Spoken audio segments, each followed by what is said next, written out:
Welcome to this episode of Risk Engineers Talk Governance. In this episode, due diligence engineers Richard Robinson and Gaye Francis talk about the demise of ALARP. Please enjoy the episode. If you have any feedback, please let us know. Also, make sure you subscribe on your favourite podcast platform and give us a rating. Enjoy the episode. Hi Richard, welcome back for another podcast session. Delight to be here, Gaye. Okay, today we're going to talk about something that's been quite controversial, I guess, the demise of ALARP. And I guess just as a background, it's surprising for us that this conversation, discussion continues, that there's no difference between ALARP and SFAIRP. And we sort of stumbled across a LinkedIn posting that had used a couple of our diagrams that were used to explain what we perceive the difference between ALARP and SFAIRP was, and it has generated a whole lot of discussion in places that we probably didn't expect it to generate any discussion. So we just wanted to touch on it again, and if you've listened to any of our podcasts or read any of our blogs, you will know that we have written about this topic on a number of occasions in a number of different ways. So again, we're here today. We're going to talk about ALARP and SFAIRP. Yeah, it kind of puzzles us because I did a lecture tour of the UK a very long time ago in the late 90s at London, Leeds and Glasgow, and I had a number of people from the UK Health and Safety Executive tag along and listen to me because they'd proposed this ALARP using target levels of risk and safety and quantified risk assessment techniques. And it always surprised me because ALARP didn't exist before the UK Health and Safety Executive dreamed it up. And the notion of SFAIRP, so far as we can tell, was basically, it wasn't exactly coined because it always was in the UK 1974 UK Health, Safety and Work, etc. Act as the way to do it.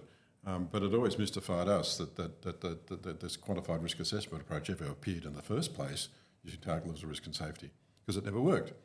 Now, in practice, R2A in Victoria, for example, with the major hazards regulations, we had lots of interesting arguments with the major hazards regulator in the late 2000s, and we basically said, if you guys are going to keep using QRA, using target levels of risk and safety for defining whether people living near a major hazard site are safe or not, we can't do business with you. We will not do business on major hazard sites, and we just stepped away from it.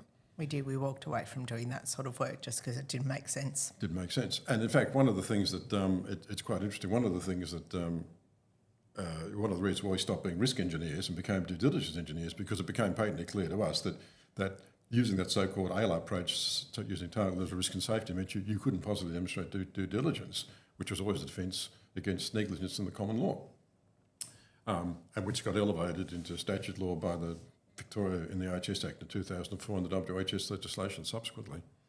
Now, with regards to major hazard facilities, which in the IHS Act in Victoria is the enabling legislation, because of a recent VCAT case in which we were acting as expert witnesses, it actually, and the major hazards Victoria actually drawn a 1 kilometre consequence boundary around the outside of the major hazard sites.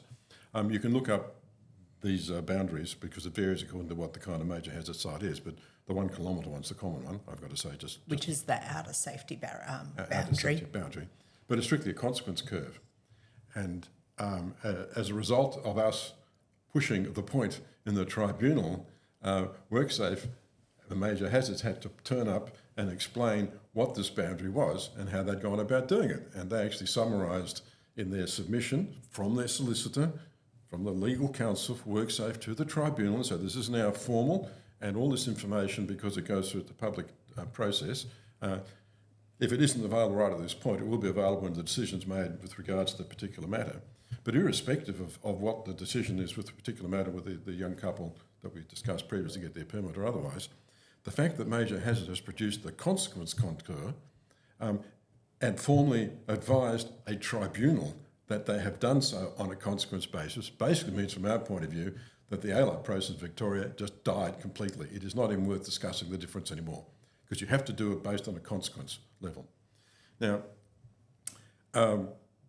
this is to us quite extraordinary. I mean, Thomas Kuhn in his work, The Structure of Scientific Revolutions, basically explains moving from one paradigm to the next. And the example he gives is going from Newtonian mechanics to Einsteinian mechanics, and then these days you're going from Einsteinian mechanics to quantum mechanics. Each of these things seems to take a generation, which is about 20 years. The OHS Act came into Victoria in 2004, So and it's we've now 2023, and they've finally decided they're going to a consequence level. And this was after a major study using another large consulting engineering firm. And in their submission, they actually point out the fact that there was an argument between going with the quantified risk assessment approach, using target level safety, which basically said there was no hazard, which is what the council's been using in terms of providing planning permits. Don't worry about it. And to the consequence one, says now you do have to worry about it. Yeah. So really it's disregards, and we've always done this for high consequence, low likelihood events, it disregards the likelihood. So it says this hazard is credible and critical. Yep. What are you going to do about it? And the risk assessment part is only applied when you're trying to explain why you're not going to do the possible practical precaution. It's determining the balance, which we've talked on a number of occasions as well. You know, when you're deciding what you're going to do about it, is it reasonable to do it? And then you can use risk assessment, which is the assessment of likelihood and consequence in the traditional terms that it means. And consistent with the legislation is what defines reasonably practicable. See, one of the things that actually had us flabbergasted in part of this most recent discussion was this apparent, the UK Health and Safety Executive said recently that there's no difference between ALARP and SFAIRP. Well, if you redefine ALARP, so you don't use quantified risk assessment using target level risk and safety, then I suspect that's probably the case. A rose is still a rose by any other name. In which case, why do we using the distinction anyway? You see, and we got this quote from Felix Redmill, who's a professor, I'm not quite sure he's a professor, but he's a senior lecturer or something, at an author we've used regularly for safety critical software from the University of Newcastle in the UK. And I think this quote is just worth explaining, just because it just emphasises the point of what we're saying. Do you want to read it? Can't read it from this distance. What confidence can there be that a risk deemed ALARP would also be judged to have been reduced SFAIRP? Can the two concepts be said to be identical? They cannot. As already pointed out, they were defined by different parties, the lawmakers and the safety regulator, for different purposes, stating a legal requirement and offering guidance on a strategic approach to meeting it. But does one imply the other? No.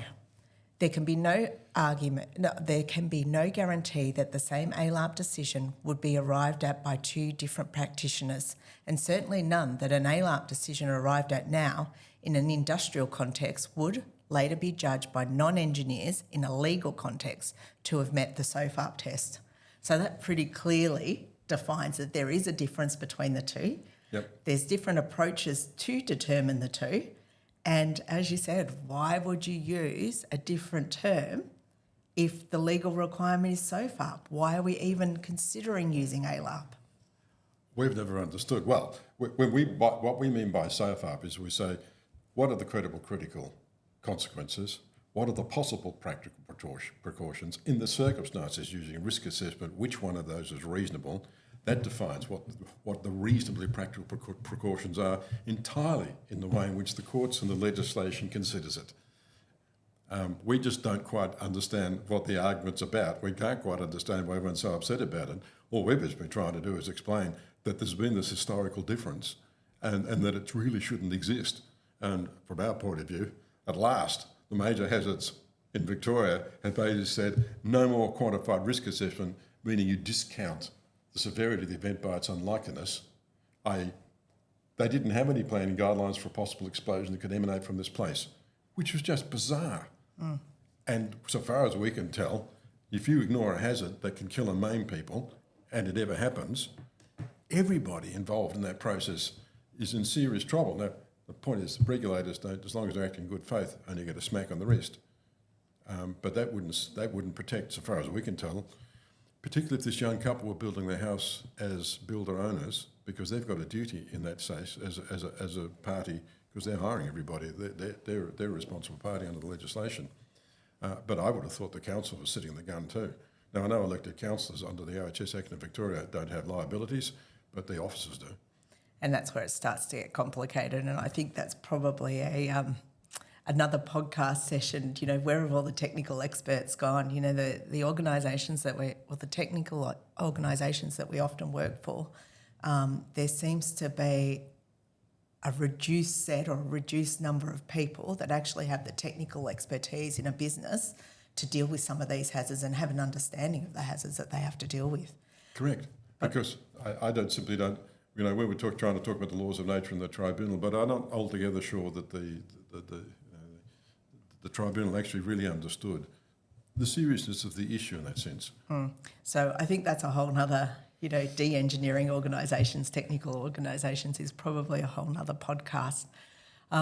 So just coming back to that, and I think the difficulty with some of this and certainly some of the comments that we've read on, with the discussion, where this discussion's popped up on LinkedIn, is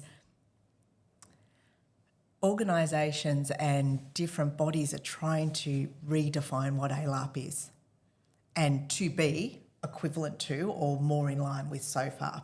And of course, if you're going to do that, then they are the same. And I think, the more that you tweak it, but our understanding of the ALARP concept is it is still risk-based, consequence and likelihood, and as you said, the severity is discounted. Correct. By the likelihood to give you an acceptable or tolerable level of risk. And that makes it pathological in James Reason's terms. So we're sort of sticking to our guns that there is a difference, and we've been supported by a number of people that there is a difference between ALARP and SFAIRP. And the Victoria Major Hazards has just said ALARP doesn't exist anymore, which is a bit of a relief to us. So we're happy to do work for Major Hazards again, aren't we, Gaye? We would be, Richard.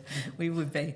But as we always say, before we start any consulting work, we do test it with a legal counsel, and if they're comfortable with the approach, then, and the method that you deal with these technical issues, then it is worth testing. But there is a lot of discussion and a lot of ambiguity.